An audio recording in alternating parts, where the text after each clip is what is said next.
नमस्कार दोस्तों, मैं अविनाश कुमार एजुकेशन वाला में आपका बहुत बहुत स्वागत करता हूं और आशा करता हूं कि आप सभी लोग अपनी पढ़ाई पूरी मेहनत और लगन के साथ कर रहे होंगे।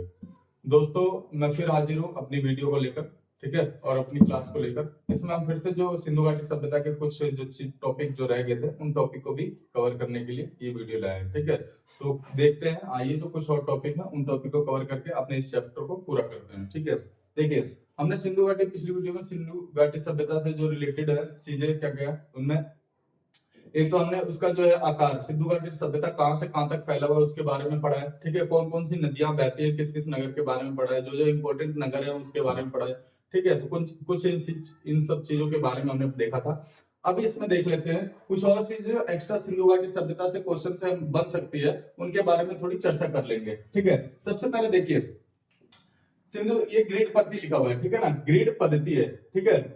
ये सबसे पहले जो है ना घरों का विन्यास है। सिंधु घाटी सभ्यता के लोग जब अपने घर को बनाते थे तो एक सिस्टम का उपयोग करते थे, उसी सिस्टम को उसी पद्धति को कहते थे ग्रिड पद्धति। उसमें क्या होता था मैं बता देता हूँ, ठीक है। कभी देखिए डायरेक्ट क्वेश्चन भी ऐसे भी पूछ लेता है कि सिंधु सिंधु घाटी सभ्यता के जो लोगों ने घरों को बनाने के लिए जिस सिस्टम का उपयोग किया था, जिस पद्धति का उपयोग किया था, उस सिस्टम का क्या नाम है, तो डायरेक्ट ही ये क्वेश्चन पूछ लेता है। उस सिस्टम का नाम है, उस पद्धति का नाम है ग्रिड पद्धति, ठीक है। अब उस पद्धति को बनती कैसे है वो चीज मैं आपको बता देता हूँ, ठीक है। उसमें क्या होता था, जो घर होते थे, जैसे रोड है, ठीक है दोस्तों, जैसे मान लेते हैं ये सड़क है, ठीक है, ये मेन सड़क है। तो ये सिंधु घाटी सभ्यता के लोग होते थे, वो क्या करते थे, अपने जो घर के दरवाजे होते थे वो इस मेन रोड की तरफ ना खोलकर पीछे की तरफ खोलते थे, ठीक है, पिछवाड़े की तरफ यानी नाली की तरफ इसको खोलते थे। प्रत्येक दरवाजा इसको नाली पीछे की तरफ खोलता था। और देखिए उनकी इस पद्धति में क्या होता था, जितने भी घर होते थे वो चौकोर टाइप में बने होते थे, यानी चार कोनों में बने होते थे। मतलब कोई भी ऐसा, जैसे मान लेते हैं ये एक घर है, ठीक है, ये एक घर है, फिर उसके बाद एक घर सिर्फ इसी चौकोर में बनेगा, फिर दूसरा घर फिर इसी वर्गाकार इसमें बनेगा, फिर तीसरा घर इसी वर्गाकार में बनेगा। मतलब वर्गाकार स्थिति में वो लोग अपना घर बनाते थे। इसी पद्धति को ग्रिड पद्धति कहते हैं। इसमें क्या होता था, जो मेन दरवाजा होता था, जो अपना दरवाजा होता था, मुख्य दरवाजा जो है सड़क की तरफ नहीं खुलता था, पीछे की तरफ खुलता था, और पीछे वाला हिस्सा जो है सड़क की ओर होता था, ठीक है दोस्तों। तो ये चीज आप लोग समझ गए होंगे, ग्रिड पद्धति किसे कहते हैं। उनके जो है देखिए, उनके जो सिंधु घाटी सभ्यता की जो व्यवस्था थी वो बहुत ही एक कहते हैं आधुनिक तकनीक से, जो कहते हैं ना मॉडर्न एक व्यवस्था उन्होंने अपनाई थी उस समय से। आज से लगभग 2500 साल पहले से भी ज्यादा है, लगभग 2000 से 2500 साल पहले की बता रहा हूँ। उस टाइम पे ये सिस्टम अपनाया था। ये एक तरीके से मॉडर्न सिस्टम है दोस्तों। उनकी जो नालियां होती थी, देखिए जो घरों के बीच में ना यहाँ पे नालियां होती थी, इस रोड के बीच में भी नालियां होती थी। तो घरों के बगल में जो नालियां जाती थी, जैसे अपने घरों के बगल में जो नालियां जाती है, वैसे ही उन लोगों ने भी नालियों को सिस्टम को अपना रखा था। तो जो नालियां जाती थी ना, तो जगह जगह पे इन्होंने नालियों को साफ करने के लिए एक वो बना रखा था, ढक्कन टाइप का, ठीक है, जगह जगह पे ढक्कन टाइप का बना रखा था, जिससे ये नालियों को निकाल के आसानी से साफ करके वापस उस ढक्कन को लगा देते थे। तो ये सिस्टम देख लीजिए, आज से 2500 साल पहले ही इन लोगों ने अपना रखी थी। तो कितने मॉडर्न तकनीक को ये चीज ये लोग अपना रखे होंगे, ठीक है दोस्तों। तो आशा है कि ये चीज समझ में आ गई होगी आपको कि ग्रिड पद्धति किसे कहते हैं और जो उनके घर का बनाने का सिस्टम विन्यास क्या था, ठीक है दोस्तों। देखिए उसके बाद नेक्स्ट जो क्वेश्चन था, ठीक है, नेक्स्ट जो चीज इसमें बताई है ग्रिड पद्धति के बारे में देख लिया। अब देखिए ये इसमें लिखा है उनकी जो फसलें हैं, जो सिंधु घाटी सभ्यता के लोग जो ज्यादातर जिस अनाज का उपयोग करते थे, ठीक है, उसमें मुख्य कौन से थे, गेहूं और जौ की फसल थी, ठीक है, गेहूं की और जौ की फसल थी। जो सिंधु घाटी से जो एक चीज और है कि जो सिंधु घाटी सभ्यता की एक जगह है मेहरगढ़, ठीक है, मेहरगढ़ है, तो वहां से जो है ना चावल जो है, ठीक है दोस्तों, ये लोग सिंधु घाटी सभ्यता के लोग तो गेहूं और जौ जो क्या कहते हैं कि उनकी खाद्यान्न की मात्रा में ज्यादा खाते थे, गेहूं और जौ को, ठीक है। लेकिन जो एक जगह है इनका सिंधु घाटी सभ्यता का, ये कौन सा, मेहरगढ़, उस जगह पे चावल का जो धान की खेती होती थी उसके सबसे पुराने साक्ष्य मिले हैं, ठीक है। तो धान के चावल के सबसे पुराने साक्ष्य कहां पे मिले हैं, सबसे प्राचीनतम साक्ष्य चावल के प्राचीनतम साक्ष्य जो है कि ये मिले दोस्तों कहां से, मेहरगढ़ से, ठीक है, मेहरगढ़। कभी कभी डायरेक्ट ये क्वेश्चन पूछ लेगा, ठीक है ना, कि चावल के जो प्राचीनतम साक्ष्य है वो कहां से मिले हैं। तो मेहरगढ़ एक ऐसा जगह है जहां से सबसे पुराने चावल के, जहां पे बहुत पुराने समय में जिसने चावल की खेती की होगी, खाया होगा, उसके साक्ष्य मिले हैं, ठीक है, इस जगह पे। ठीक है दोस्तों, अब देख लेते हैं। उसके बाद देखिए देखिए तौल की इकाई, जो माप की इकाई है, मेजरमेंट की इकाई होती है, किसी सामान को कितने हिसाब से देना है, कितने तौल में देना। हम लोग जब देखते हैं तो जो लिक्विड चीजें होती है, हम लोग जो उपयोग करते हैं, जिस मेजरमेंट इकाई को, यूनिट को उपयोग करते हैं, लिक्विड चीजों को हम लोग लीटर में लिखते हैं। ठीक है, लिक्विड चीजों को अगर किसी को देते हैं तो हम लोग लीटर में उसका जो है देते हैं। ठीक है, और किसी को अगर सॉलिड चीजें देनी होती है तो हम लोग केजी में देते हैं। जैसे चीनी हो गया, आटा हो गया, चावल हो गया, ये हम केजी में देते हैं, किलो में देते हैं, किलोग्राम में, इतने किलोग्राम का होना चाहिए। लेकिन लिक्विड चीजें जैसे तेल हो गया, दूध हो गया, इसको हम किलोग्राम में नहीं देते, इसको हम लीटर में देते हैं। 1 लीटर तेल है, 2 लीटर दूध है। ठीक है दोस्तों, तो ये लोग हम लोग दो चीजों का उपयोग करते हैं। एक लिक्विड चीजें जो होती है, यानी तरल पदार्थ जो होते हैं, उसके लिए हम लोग लीटर के उपयोग करते हैं। और जो सॉलिड चीजें होती हैं, जैसे गुड़ है, चीनी है, आटा, इसके लिए हम किलोग्राम का उपयोग करते हैं। लेकिन ये लोग कैसे उपयोग करते थे? जो सिंधु घाटी सभ्यता के लोग होते थे, ठीक है दोस्तों, जो सिंधु घाटी सभ्यता के लोग होते थे, वो अपनी सभी इकाइयों के लिए, सभी उसके लिए वो एक इकाई थी उनकी, उसका उपयोग करते थे। उसका नाम, वो किस हिसाब में उसकी इकाई थी, तो वो उनकी इकाई जो थी वो 16 के अनुपात में थी। ठीक है दोस्तों, 16 के अनुपात में थी। और वो कैसे थी मैं बताता हूं। देखिए 16 के अनुपात में इस हिसाब से थी, जैसे 4 किलो का हो गया। ठीक है, 4 किलो, 4 का वर्ग करते हैं तो 4 का वर्ग होता है 16। 4 का वर्ग का मतलब आप समझते होंगे मैथ में, अगर थोड़ी बहुत, जैसे कि आप, मैं इतनी उम्मीद करता हूं दोस्तों कि अगर आप लोग गवर्नमेंट एग्जाम की तैयारी दे रहे होंगे, कर रहे होंगे, तो आप लोग मैथ की इतनी चीजें समझते होंगे। 4 से 16 का मतलब है कि 4 को हम लोग 2 बार गुणा करते हैं, 4 को 4 से गुणा कर देते हैं। तो 4 को 4 से गुणा करेंगे तो 16 बनेगा। ठीक है, 16 बनेगा। इसी तरीके से अगर दो किलो अगर किसी को देना होता था, तो 2 को कितनी बार गुणा करेंगे कि 16 बनेगा? बनाना हमें 16 ही है। ठीक है, बनाना हमें 16 ही है। तो 4 को हमने 2 बार गुणा किया, 4 को 4 से गुणा किया तो 16 बन गया। इसीलिए 2, इसी तरीके से 2 को हम 4 बार गुणा करेंगे आपस में ही। 2 को 2 बार, फिर गुणेंगे, फिर 2 बार, फिर गुणेंगे 2 बार। अब इसको गुणा करके देखिए, फिर से ये 16 ही बनेगा। ठीक है दोस्तों, 2 दूनी 4, दूनी 8, दूनी 16। ठीक है, तो इस तरीके से वो 16 के अनुपात में देते थे। ठीक है दोस्तों, समझ गए इस चीजों को? 4 की चीजें को 2 बार गुणा करके, चाहे 2 की चीजों को 4 बार गुणा करके, चाहे अगर 1 किलो किसी को देना है तो इसी चीजों को कितनी बार गुणा करेंगे कि 16 बन जाए, तो 1 को 16 बार गुणा करते थे। बनाना उन्हें 16 के अनुपात में ही था। ठीक है दोस्तों, तो आशा ये समझ गए होंगे। तो इस टेक्निक को, इस पद्धति को, इस सिस्टम को वो लोग सिंधु घाटी सभ्यता के लोग जो है अपनाते थे। यानी 16 के अनुपात में उनका जो हर एक सामान दिया जाता था या लिया जाता था, वो 16 के अनुपात में वो लोग लेते या देते थे। ठीक है, तो उनकी मेजरमेंट या जो है तौल की इकाई जो थी वो 16 के अनुपात में थी।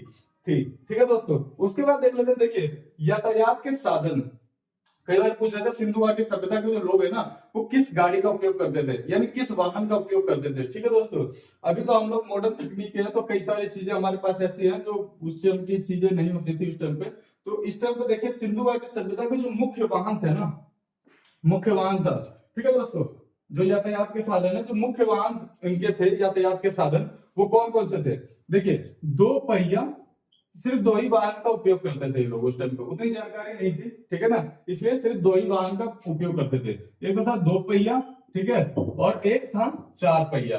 ठीक है, 4 पहिया। ठीक है, और 2 पहिया और 4 पहिया में कौन कौन सी गाड़ी थी? तो 2 पहिया, इन पे 2 ही, अगर व्हीकल के हिसाब से देखें तो सिर्फ 2 ही टाइप के थे।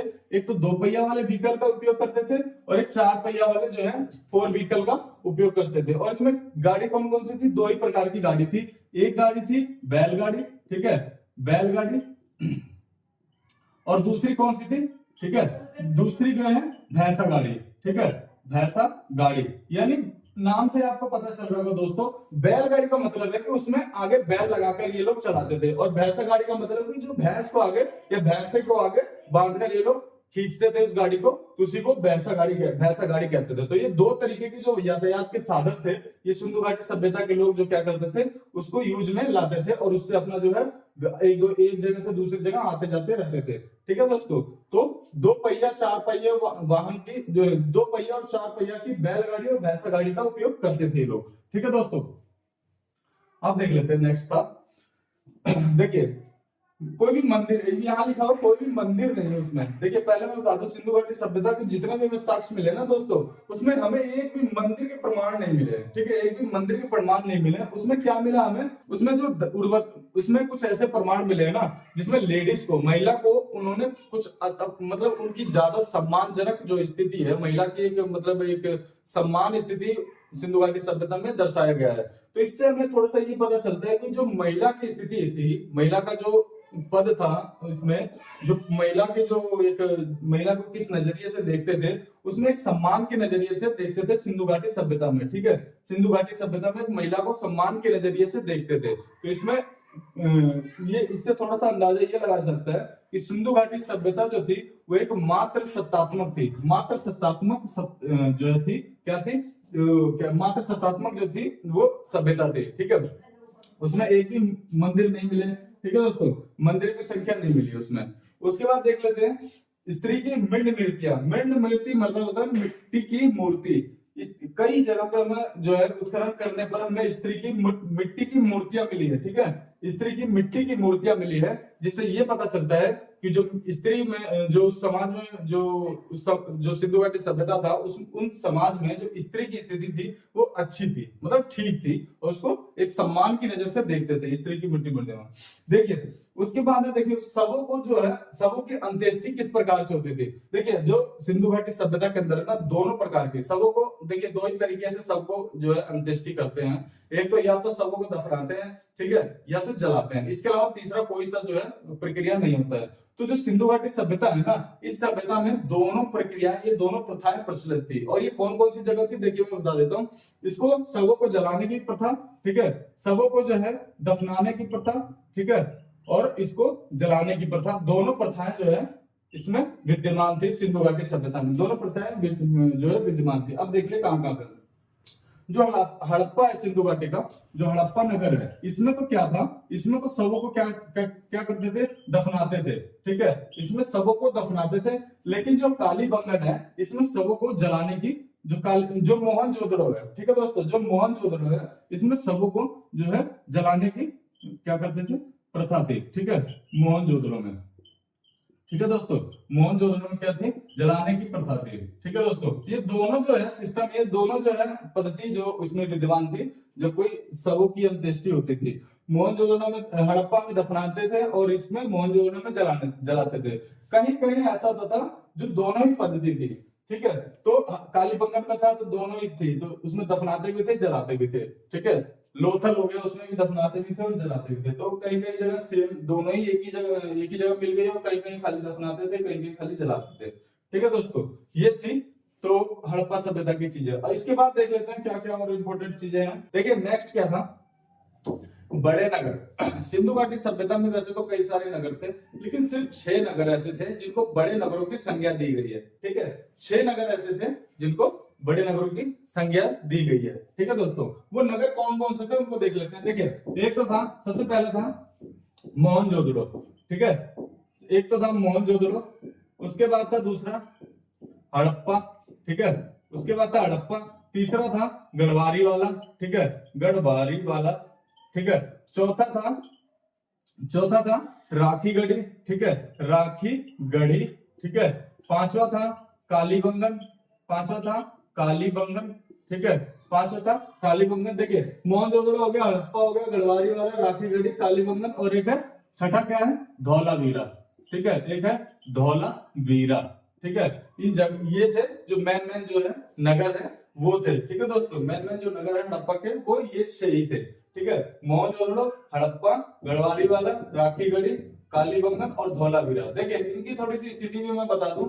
जो मोहनजोदड़ो दोस्तों, ये देखिए फिलहाल जब हमारा देश जब आजाद नहीं हुआ था 1947 से पहले पहले, तो जैसे मोहनजोदड़ो हो गया, हड़प्पा हो गया, सुतकागडोर हो गया, कुछ चीजें ऐसी जो जब पाकिस्तान हमारा हिस्सा था, ठीक है दोस्तों, जब पाकिस्तान इंडिया में था, तो पाकिस्तान में भी जितने भी थे शहर वो भी इंडिया के होंगे, ठीक है। लेकिन जब देश आजाद हुआ तो क्या हुआ, जब देश का बंटवारा हुआ तो 2 टुकड़ों में हिस्सों में हो गया, हिंदुस्तान और पाकिस्तान। तो जो पाकिस्तान की जो चीजें थी वो पाकिस्तान के अंदर में चले गई, तो वो इंडिया से अलग हो गई। जैसे कि मोहनजोदड़ो हो गया, हड़प्पा हो गया, ठीक है दोस्तों। बाकी जो चीजें हैं जो स्वतंत्रता की, एक चीज और मैं बता देता हूँ, जब इंडिया आजाद हुआ 1947 में, उसके बाद से जितने भी हड़प्पा सभ्यता की जो खोज हुई है, वो ज्यादातर, सबसे ज्यादातर एक ही राज्य में हुई है, और वो राज्य है कौन सा? गुजरात, ठीक है। वो राज्य कौन सा है? गुजरात है। उसी में जो है सबसे ज्यादा जो है गुजरात में, भारत की स्वतंत्रता प्राप्ति के बाद, यानी भारत जब से आजाद हुआ, तब से हम पाकिस्तान में जाके तो खनन कर नहीं सकते, ठीक है दोस्तों, ठीक है। तो हमने क्या किया, सबसे ज्यादा जो है गुजरात राज्य में खनन किया, और ज्यादातर जो नगर मिले वो गुजरात में मिले हैं, ठीक है, स्वतंत्रता प्राप्ति के बाद, ठीक है। अब देख लेते हैं अपने टॉपिक के बारे में। देखिए, मोहनजोदड़ो और हड़प्पा ये दोनों तो वहां चले गए, ठीक है दोस्तों, पाकिस्तान में चले गए। मैंने बताया ना कि जब पाकिस्तान जब इंडिया का हिस्सा था, तो उस टाइम ये हमारे थे, लेकिन पाकिस्तान जब इंडिया से बाहर हुआ, तो ये लोग भी बाहर चले गए, ठीक है। तो ये दोनों पाकिस्तान में मिलते हैं, ठीक है। उसके बाद देख लेते हैं हड़प्पा, मोहनजोदड़ो। उसके बाद देख लेते हैं ये गढ़वाली वाला, ठीक है। ये कहां पे? ये गुजरात में, ठीक है दोस्तों, ये है गुजरात में, ठीक है। एक बार इसकी लोकेशन आप लोग और एक बार मैपिंग कर लीजिए, गढ़वाली वाला की लोकेशन, ठीक है ना। इसकी थोड़ा सा एक बार डेफिनेशन आप लोग भी कर लेना, ठीक है दोस्तों। राखी गढ़ी, देखिए ये कहाँ है? हरियाणा में, ठीक है दोस्तों। ये कहाँ है? हरियाणा। हरियाणा के किस जिले में? हरियाणा का एक हिसार जिला है ना दोस्तों, वहां पे, ठीक है। हिसार है, मुरैना तो खैर उधर हो गया, हरियाणा का हिसार जिला है। मुरैना मध्य प्रदेश में हो गया, उधर की बातें नहीं करते। हरियाणा में हिसार जिला है ना, यहाँ के जो है यहाँ पे मिला है। उसके बाद कालीबंगन देख लेते हैं, ये कहाँ पे मिला है? ये मिला है दोस्तों राजस्थान में, ठीक है। इसकी जगह की लोकेशन कौन से स्टेट में है? तो ये जो है कालीबंगन जो है राजस्थान में, इसका स्टेट, ठीक है। उसके बाद देख लेते धौलावीरा, ये भी कहाँ पे मिला है दोस्तों? धौलावीरा का भी जो भी है, ये भी गुजरात में मिला है, ठीक है। ये भी गुजरात में मिला है। तो देखेंगे आप लोग ज्यादातर जो है गुजरात में हमें जो स्वतंत्रता प्राप्ति के बाद जो सिंधु घाटी सभ्यता के जो भी अवशेष मिले हैं, जो भी उत्खनन कार्य हुए हैं, तो वो गुजरात में सबसे ज्यादा हुए हैं, ठीक है दोस्तों। उसके बाद देख लेते हैं दूसरे नंबर का क्या है। ये मैं मिटा देता हूं, अगर आप लोग इसकी स्क्रीनशॉट लेना चाहते हैं तो स्क्रीनशॉट भी ले सकते हैं, ठीक है दोस्तों। देखिए आप लोग दोस्तों क्या है, मैं जो पढ़ा रहा हूँ ना, मैं जो लिखाता हूँ, अगर इसमें थोड़ी सी ये हो सकता है कि थोड़ा सा ये कम दिखाई दे, या फिर ये हो सकता है कि थोड़ी सी छोटी लिखावट हो, क्योंकि अभी हमारे पास डिजिटल बोर्ड नहीं है, ठीक है। लेकिन ये चीजें हैं, आप लोग जो मैं बोलता हूँ ना, इस चीजों को आप लोग साथ साथ सुनते रहिए, ठीक है। क्योंकि जो लिखाता हूँ उसके साथ साथ मैं बोलता भी हूँ, इसीलिए जो है कि ये आप लोग उस चीज को सुनते रहिए ध्यान से, और इस चीज को जो है नोट कर लीजिए, ठीक है। इसको मैं मिटा देता हूँ, ठीक है दोस्तों। गुजरात में देखिए, गुजरात में जो है सर्वाधिक स्थल खोजे गए स्वतंत्रता प्राप्ति के बाद, ये बात मैंने बता दी है, ठीक है दोस्तों। अब देखिए पक्की ईंटें मिले हैं, देखिए वो जो सिंधु घाटी सभ्यता का एक नगर अभी बताया था मैंने, कालीबंगन, ठीक है। जो कालीबंगन कहाँ पे है दोस्तों? तो वो राजस्थान में है। कालीबंगन में जो क्या हुआ है, एक तो पक्की ईंटें मिली हैं, ठीक है। एक तो पक्की ईंटें मिली हैं कहाँ पे? कालीबंगन में। कालीबंगन, देखिए कालीबंगन का मतलब, कालीबंगन का क्या, इसका भी एक अर्थ होता है, कई सारे नगर है उसका उसका भी अर्थ है। कालीबंगन का मतलब क्या है?